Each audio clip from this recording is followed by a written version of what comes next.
पहला नंबर सवाल है कि किसी माध्यम का अपर्तनांक a का मान होता है। किसी माध्यम का अपर्तनांक m का मान होता है। ये काफ़ी इंपॉर्टेंट क्वेश्चन, आप लोग जल्दी कमेंट बॉक्स में दीजिए आंसर। आप लोग का याद है, इसका आंसर हो जाएगा sin i बटा sin r हो जाएगा। करेक्ट आंसर बी हो जाएगा, sin i बटा sin r हो जाएगा। करेक्ट आंसर बी है। आप लोग जल्दी इस आंसर को आप लोग जल्दी याद कर लीजिए, नहीं याद है तो। दूसरा नंबर सवाल है कि एक गोलीय दर्पण की फोकस दूरी प्लस 20 सेंटीमीटर हो तो यह गोलीय दर्पण कैसा है। गोलीय दर्पण ये कैसा है, ये काफ़ी इंपॉर्टेंट क्वेश्चन, इसमें ट्रिपल स्टार मार देते हैं। ये बार बार एग्जाम में पूछा जाता है। आप लोग जल्दी इसका कॉपी में एक बार नोट कर लीजिए। इसका आंसर उत्तर हो जाएगा। करेक्ट आंसर ये हो जाएगा। तीसरा नंबर सवाल है कि तालाब का जल कम गहरा दिखाई देने का कारण है। कम गहरा दिखाई का कारण क्या है, इसका आंसर अपवर्तन हो जाएगा। करेक्ट आंसर सी हो जाएगा।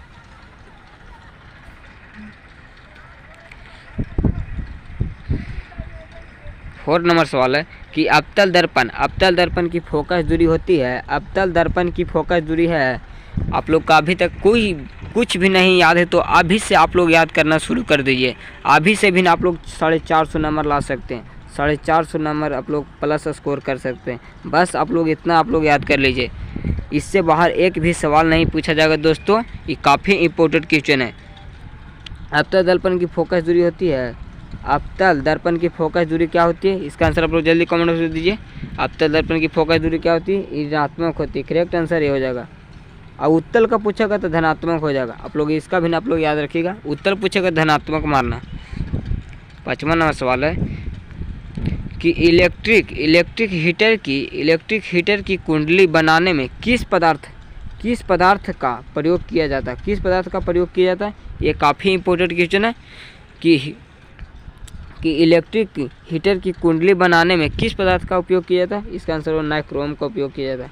करेक्ट आंसर डी हो जाएगा।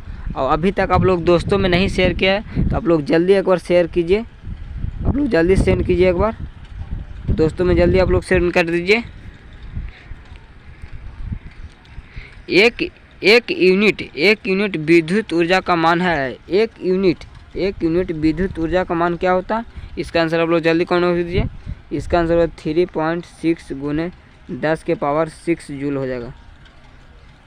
आप लोग जल्दी आंसर आप लोग कौन हो दीजिए, क्या होगा इसका आंसर आप लोग देख के जल्दी बताइए। करेक्ट आंसर डी हो जाएगा। इसका आंसर आप लोग जल्दी याद कर लीजिए। 7वां नंबर सवाल है कि किलोवाट घंटा का इकाई है। किलोवाट घंटा का इकाई है, ये काफ़ी इंपॉर्टेंट क्वेश्चन है दोस्तों, सभी भी आई है। इससे बाहर एक भी सवाल ना 2024 में पूछा जाएगा। किलोवाट घंटा एक इकाई है, इसका आंसर ऊर्जा का। करेक्ट आंसर ये हो जाएगा।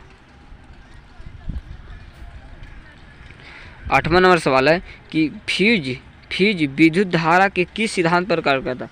फ्यूज विद्युत धारा के किस सिद्धांत पर कार्य करता है, इसका आंसर ऊष्मीय पर करता है। करेक्ट आंसर ये हो जाएगा।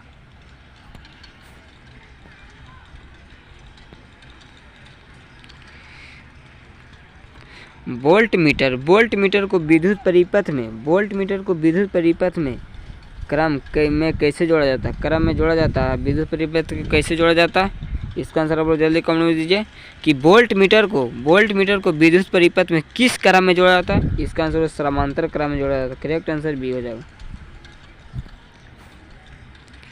10वें नंबर सवाल है कि निम्न में कौन कार्बन का अपरूप है। निम्न में कौन कार्बन का अपरूप है, इसका आंसर आप लोग जल्दी कमेंट में दीजिए।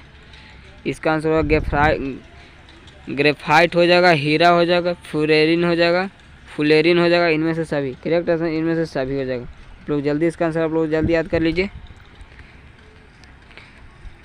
11 नंबर सवाल है कि एक अनुसूत्र परंतु विभिन्न संरचना सूत्र वाले यौगिक कहलाते हैं। सूत्र वाला यौगिक क्या कहलाते हैं, इसका आंसर समावयवी कहलाते हैं। समावयवी। करेक्ट आंसर ये हो जाएगा। 12 नंबर सवाल है कि निम्न में कौन सा पदार्थ लेंस के लिए प्रयुक्त नहीं किया जाता है। कौन सा लेंस बनाने के लिए प्रयुक्त नहीं किया जाता है, ये पूछा गया। आप लोग सवाल को अच्छा से पढ़ना, क्या पूछा गया, इसमें लेंस बनाने के लिए प्रयुक्त नहीं किया जाता है। इसका आंसर होगा पीतल का प्रयोग तो नहीं किया जाता। करेक्ट आंसर सी हो जाएगा। 13 नंबर सवाल है कि निम्नलिखित में कौन संख्या प्रकाश के अपवर्तन के लिए प्रकाश के अपवर्तन के नियम के लिए सही है। इसका आंसर आप लोग जल्दी कमेंट में दीजिए कि निम्न में कौन संख्या प्रकाश के अपवर्तन के नियम के लिए सही है। इसका आंसर 2 हो जाएगा। प्रकाश के अपवर्तन के कितने नियम होते हैं? 2 नियम। करेक्ट आंसर ए हो जाएगा।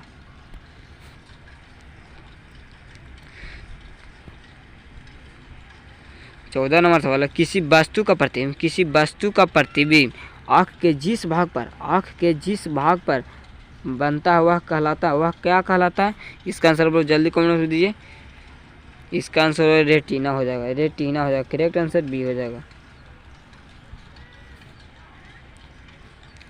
15 नंबर सवाल है कि चालनी नलिका पाई जाती है। चालनी नलिकाएं पाई जाती है। चालनी नलिकाएं कहाँ पाई जाती है?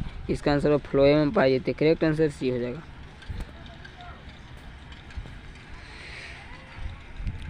16 नंबर सवाल है आरबीसी की जीवन अवधि होती है। आरबीसी की क्या पूछा? आरबीसी की जीवन अवधि कितना दिन की होती है? इसका आंसर आप लोग जल्दी कमेंट में। ये काफ़ी इम्पोर्टेंट क्वेश्चन है कि आरबीसी की जीवन अवधि होती है 120 दिन की होती है। करेक्ट आंसर ये हो जाएगा। आप लोग को जो क्वेश्चन आप लोग का याद नहीं है उसका आंसर आप लोग आप कॉपी में एक बार नोट कर लीजिएगा और उसको आप लोग जल्दी याद कर लीजिए। मानव शरीर की सबसे लंबी कोशिका है। मानव शरीर के सबसे लंबी कोशिका है। इसका आंसर आप लोग कमेंट बॉक्स में दीजिएगा। इसका आंसर आप लोग जल्दी कमेंट में दीजिए कि मानव शरीर की सबसे लंबी कोशिका कौन सी होती है? इसका आंसर आप लोग जल्दी कमेंट में दीजिए। अब चलते हैं 18 नंबर के। अंडाणु निषेचित होता है। अंडाणु निषेचित कहाँ होता है? इसका आंसर आप लोग जल्दी कमेंट में दीजिए। इसका याद है तो अंडाणु निषेचित कहाँ होता है? इसका आंसर फ्लोपियन नलिका में। करेक्ट आंसर डी हो जाएगा। इसमें काफ़ी इंपॉर्टेंट क्वेश्चन है दोस्तों। 19 नंबर सवाल है कि वनस्पति तेलों में होती है। क्या पूछा? वनस्पति तेलों में होती है। वनस्पति तेलों में क्या होती है? इसका आंसर लंबी असंतृप्त हाइड्रोकार्बन की श्रृंखला होते हैं। करेक्ट आंसर बी हो जाएगा। 20 नंबर सवाल है कि मानव नेत्र के लिए दृष्टि का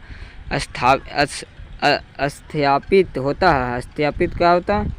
इसका आंसर 1/16 सेकेंड होता है। करेक्ट आंसर बी होगा।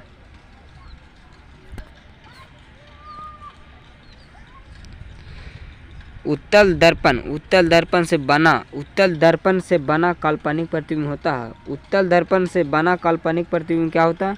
इसका आंसर क्या हो जाएगा? सीधा एवं हासित होता है। करेक्ट आंसर सी हो जाएगा। 22 नंबर सवाल है कि अवतल लेंस का वर्धन m बराबर होता है। अवतल लेंस का वर्धन m बराबर होता है। ये काफ़ी इंपॉर्टेंट क्वेश्चन है दोस्तों। इसमें भी ट्रिपल स्टार मार देते हैं। काफ़ी इंपॉर्टेंट क्वेश्चन कि अवतल लेंस का वर्धन m बराबर क्या होता है? वर्धन m बराबर क्या होता है? इसका आंसर u/v हो जाएगा। करेक्ट आंसर ये हो जाएगा। 1 एंगस्ट्रॉम बराबर होता है। 1 एंगस्ट्रॉम बराबर क्या होता है? इसका आंसर आप लोग जल्दी कमेंट कीजिए। 1 एंगस्ट्रॉम बराबर क्या होता है? इसका आंसर 10⁻6 एंगस्ट्रॉम होता है। 10⁻6। करेक्ट आंसर डी हो जाएगा। डीजल का उपयोग होता है। इसका आंसर आप लोग कमेंट बॉक्स में दीजिएगा कि डीजल का उपयोग होता है। इसका आंसर आप लोग जल्दी कमेंट बॉक्स में दीजिए कि डीजल का उपयोग होता है। इसका आंसर आप लोग जल्दी कमेंट बॉक्स में दीजिए। 25वां नंबर सवाल है कि दाढ़ी बनाने के लिए कौन सा दर्पण प्रयुक्त होता है? दाढ़ी बनाने के लिए कौन सा दर्पण प्रयुक्त होता है? इसका आंसर आप लोग जल्दी कमेंट में दीजिए। दाढ़ी बनाने में कौन सा दर्पण प्रयुक्त होता है? इसका आंसर हो अवतल दर्पण। करेक्ट आंसर सी हो जाएगा। अवतल दर्पण हो जाएगा। आप लोग अंत में बताइएगा कितने क्वेश्चन आप लोग सही किए। कमेंट बॉक्स में आप लोग बताइएगा। श्वेत प्रकाश की वर्णक्रम से किस रंग का किरण का विचलन अधिक होता है? विचलन क्या पूछा? विचलन अधिक होता। इसका आंसर हो बैगनी का विचलन अधिक होता। करेक्ट आंसर डी हो जाएगा। ये भी काफ़ी इंपॉर्टेंट क्वेश्चन है दोस्तों। समतल दर्पण की फोकस दूरी होती है। समतल दर्पण की फोकस दूरी क्या होती है? इसका आंसर आप लोग जल्दी कौन होती है? समतल दर्पण की फोकस दूरी क्या होती है? इसका होती है अनंत होती है। करेक्ट आंसर ये हो जाएगा।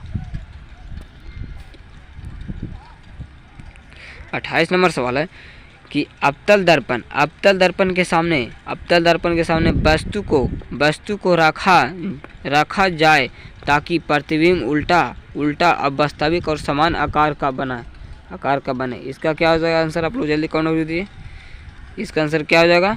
इसका आंसर वक्रता केंद्र पर रखेगा तो वास्तविक और समान आकार का बनेगा। करेक्ट आंसर सी हो जाएगा। 29 नंबर सवाल है कि तारे के टिमटिमाने का कारण है। तारे का टिमटिमाने के कारण क्या? इसका आंसर वायुमंडलीय परिवर्तन हो जाएगा। वायुमंडलीय परिवर्तन। करेक्ट आंसर सी हो जाएगा।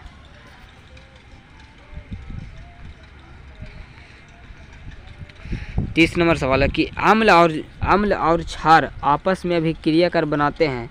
अम्ल और क्षार आपस में मिलकर अभिक्रिया क्या बनाते हैं? इसका आंसर क्या हो जाएगा? इसका आंसर लवण हो जाएगा। करेक्ट आंसर सी हो जाएगा।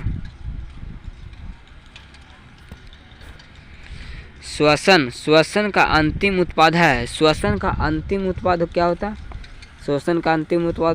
CO2 H2O और ऊर्जा हो जाएगा। करेक्ट आंसर डी हो जाएगा। दांत की सबसे ऊपरी परत है। दांत की सबसे ऊपरी परत क्या होती है?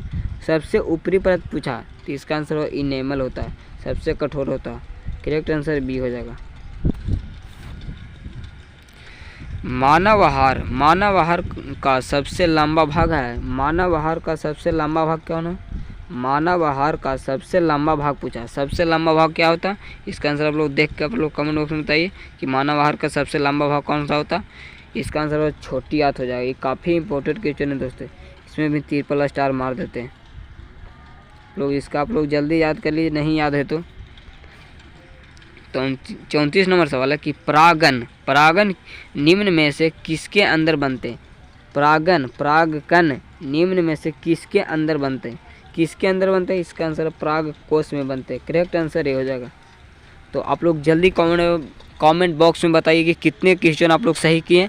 तो आज के लिए इतने ही। जय हिंद, वंदे मातरम।